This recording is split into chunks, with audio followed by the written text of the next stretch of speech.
Polisi membongkar modus penipuan info kiriman paket lewat pesan singkat yang menyertakan link aplikasi. Menurut aplikasi tersebut, pelaku menguras rekening korban setelah meretas dan menguasai ponsel dan seluruh data di dalamnya.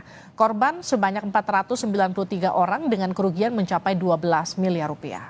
Bagaimana mekanisme penipuan dengan modus ini dan apa yang perlu diwaspadai? Kita akan sapa Pratama Persada, pakar keamanan siber. Selamat malam, Pak Pratama. Selamat Malam, Pak Pratama. Selamat malam, Mbak. Ini modusnya seperti apa? Kita sebetulnya sempat mendengar ini beberapa bulan yang lalu, tapi kenapa korbannya tetap semasif ini? Ya, Mbak, saya pikir ini ada beberapa sebab ya gitu. Yang pertama adalah karena masyarakat tidak begitu mengerti tentang literasi digital kalau handphonenya itu atau device-nya itu gampang terinfeksi malware begitu. Kemudian juga masyarakat kita ini terlalu percaya sama orang begitu, sehingga kan sekarang ini banyak orang belanja online ya gitu, sehingga biasanya kurir gitu motoin barangnya kemudian ngasih tahu kita, Pak, Bu, barangnya sudah sampai ya gitu. Nah, ini kebetulan yang dikirim itu bukan gambar tapi adalah aplikasi ekstensinya APK gitu. Masalahnya tidak semua orang ngerti masalah IT kan, nggak ngerti masalah teknologi begitu. Sehingga ketika ada orang mengaku kurir gitu, seolah-olah dia kurir ngirim gambar, ini udah nyampe ya gitu. Begitu diklik ternyata install aplikasi. Nah, celakanya sebenarnya ketika ngeklik link itu akan diminta permission gitu. Apakah boleh ngakses SMS, apakah boleh ngakses data, apakah boleh ngakses phone book, apa boleh. Nah, masyarakat kita suka nggak peduli, tekan yes, yes, yes, yes, Oke. sep gitu semuanya. Ini Ya, saya izin potong. Jadi ketika kita klik linknya sebetulnya sudah ada permission di sana. Jadi sebetulnya kalau kita agak sedikit lebih cermat dan teliti, tidak asal klik-klik, itu kita sudah tahu bahwa ini ada upaya dari aplikasi untuk mengakses dari mulai aplikasi handphone sampai nomor telepon begitu yang ketika kita mengklik itu begitu Pak Pratama. Ya, secara default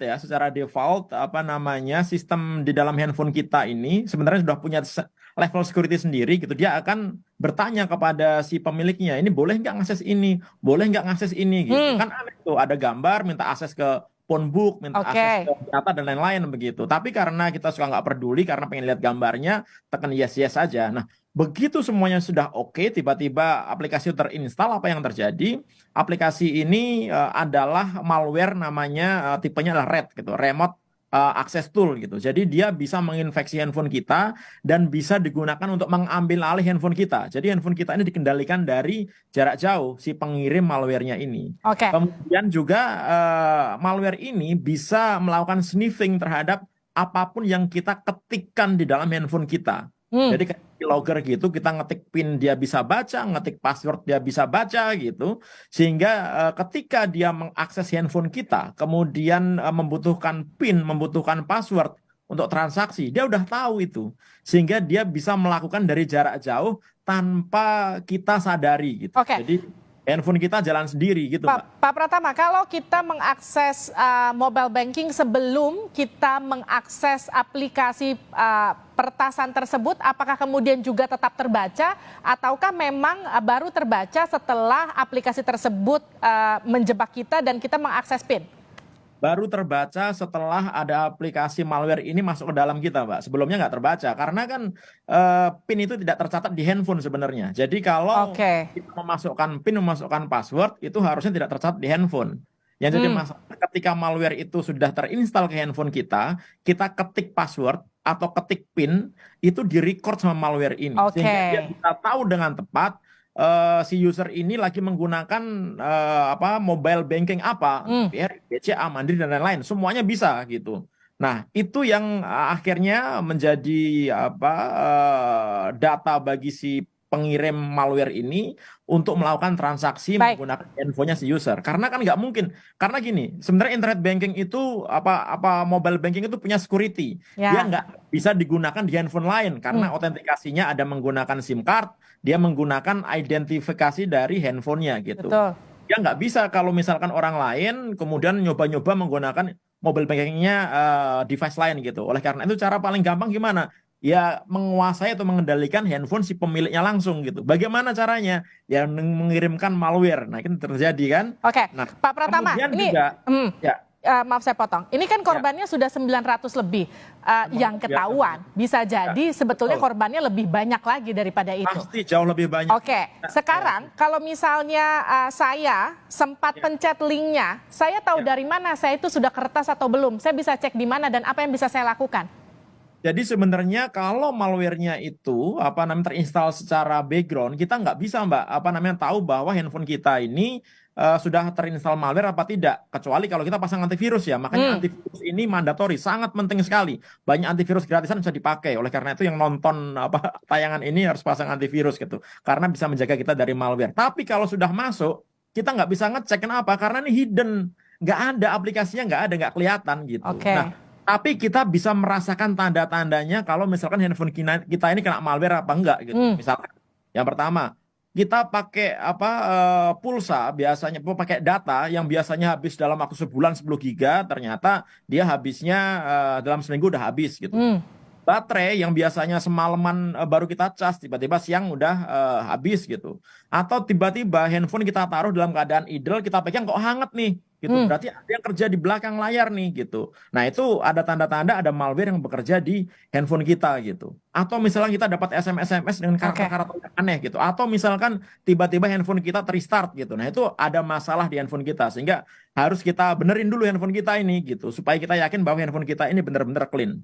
Oke, Pak, kita cukup hard reset ataukah misalnya katakanlah gini, penyelamatan pertama ketika kita curiga setelah pencet aplikasi, apakah kita terjebak atau enggak, apakah kita bisa langsung uninstall mobile bankingnya terus kita selamat atau gimana? Nggak bisa kita install mobile banking ya, karena itu nggak ngaruh gitu. Oke. Kita install aplikasi M-Banking, kita install nggak ngaruh karena malware-nya ada di dalam handphone kita. Cara terbaik dan tercepat adalah kita backup semua data-data kita di device lain di komputer gitu. Kemudian kita lakukan factory reset. Setelah itu baru kita balikin lagi datanya dan install antivirus gitu. Oke, jadi harus factory reset ya, reset ulang semuanya ya. Iya. Tapi gini, ada beberapa malware yang dia masuknya bukan di sistem drive-nya device gitu. Dia bisa masuk ke EEPROM-nya. Artinya apa? Walaupun kita factory reset, tapi malware-nya nggak hilang gitu. Aduh. Terus APK gimana dong? Kayaknya sih nggak. APK yang digunakan untuk RAT ini kita factory reset dia bisa hilang gitu. Tapi ada malware-malware lain yang begitu masuk, dia masuk ke EEPROM, nggak bisa kita hapus walaupun kita di factory reset gitu. Oleh karena itu cara terbaik ya ganti handphone gitu. Oleh karena itu sebelum kita kena itu harus punya antisipasinya apa? Selalu update sistem operasi yang ada di handphone kita. Kemudian jangan menggunakan jangan install aplikasi dari pihak ketiga selain di Apple Store atau Google Play. Google Play sama Apple Store aja banyak aplikasi yang masih ada malware-nya, apalagi dari luar gitu. Ya kan? Nah, kemudian juga jangan klik link sembarangan. Udahlah, haram itu sebenarnya gitu. Kalau saya boleh bilang gitu, nggak usah lah klik link sembarangan. Kalau ada link, mendingan ketik aja di browser gitu. Misalnya dari bank gitu, ketik aja di browser gitu. Mencari informasinya. Jangan ngeklik linknya. Kenapa? Karena banyak juga malware yang dia tidak butuh permission dari user gitu. Jadi begitu kita klik, tiba-tiba keinstall aja gitu. Nah, itu bahaya. Contohnya beberapa yang kena, jurnalis kan dulu pernah kena itu kan. Begitu diklik tiba-tiba udah keinstall aja gitu. Nah, itu bahaya juga gitu. Oke, semoga perbincangan kita ini bermanfaat untuk para penonton yang menyaksikannya dan juga bisa mengantisipasi diri supaya tidak terjebak dalam aplikasi yang bisa meretas sistem keuangan kita. Terima kasih Pak Pratama Persada, pakar keamanan siber telah